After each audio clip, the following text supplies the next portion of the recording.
ہاں ایک بزرگ تھے، وہ اس میں ذات اللہ کے جو ہے فضائل لوگوں کو بتا رہے ہیں کہ اللہ کہنے سے یہ ہو جاتا ہے، یہ ہو جاتا ہے، دل کی دنیا آباد ہو جاتی ہے، سارا نظام آپ کے تابع ہو جاتا ہے۔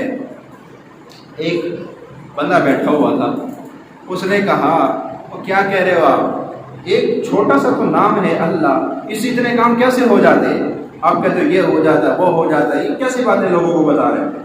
اس نے بڑے مجمع میں کہا گدھے بیٹھ جا، تجھے کیا پتا ہے؟ جب لفظ گدھا اسے کہا نا، اس کا چہرے کا رنگ بدل گیا، وہ بیٹھ کے چپ کر گیا۔ ایک منٹ کے بعد انہوں نے پوچھا بھائی آپ کا رنگ کیوں بدلا ہے؟ اس نے کہا حضرت آپ نے بڑے مجمع میں مجھے گدھا کہہ دیا تو اس لیے میرا رنگ بدل گیا۔ اس نے کہا بے وقوف، اگر ایک گدھا کہنے لفظ گدھے نے تیرے رنگ کا تیرے چہرے کا رنگ بدل دیا تو کیا لفظ اللہ کائنات کے نظام کو بدل نہیں سکتا ہے؟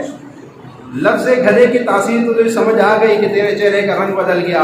اور گالی کیا ہوتی ہے؟ بندے کو ایک دم غصہ چڑھتا ہے کہ نہیں چڑھتا ہے؟ گالیوں میں اتنی تاثیر ہے کہ آپ کسی کو تو مارنے میں آ جاتا ہے گالیوں میں، تو لفظ اللہ یا اللہ کے نام میں کوئی تاثیر نہیں ہوگی؟ ہے لیکن وہ میرے مرشد کی بات ہے نا کہ آج مسلمان کو یہ سمجھانا مشکل ہو گیا کہ مصلی سے روٹی ملتی ہے، تسبیح سے روٹی ملتی ہے، اللہ اللہ کرنے سے روٹی ملتی ہے۔ آج مسلمان کو یہ سمجھانا مشکل ہو گیا۔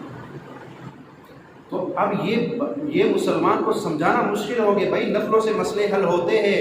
حضرت ابو ہریرہ رضی اللہ تعالیٰ فرماتے ہیں میں پیٹ کے درد کی وجہ سے تڑپ رہا تھا زمین پہ، اللہ کے نبی آئے، پوچھا ابو ہریرہ کیا ہو گیا؟ میں نے کہا یا رسول اللہ پیٹ میں درد ہو رہا ہے۔ آپ نے فرمایا اٹھ نماز پڑھ، نماز میں شفا ہے، اٹھ نماز پڑھ، نماز میں شفا ہے، نماز پڑھ۔ تو آج کسی مسلمان کو یہ کہہ دے، بڑی مشکل سے یہ بات جا کے دماغ میں آتی ہے کہ اچھا وظیفہ کرنے سے مسئلے حل ہوتے ہیں، پریشانیاں دور ہوتی ہیں، ہوتی ہے، یقین جانیے ہوتی ہے۔ اللہ کی نام کی لذت جس کو ملی ہو، تو جب اس نے کہا نا، وہ قصہ سنا رہا تھا، جب ابو الحسن خقانی رحمہ اللہ نے اس سے کہا کہ گدھے تجھے کیا پتا، اس کے چہرے کا رنگ ہی بدل گیا۔ اس نے کہا اگر گدھے کے یہ تاثیر ہے کہ چہرے کے رنگ کو بدل دیتا ہے تو کیا لفظ اللہ میں کوئی تاثیر نہیں ہوگی؟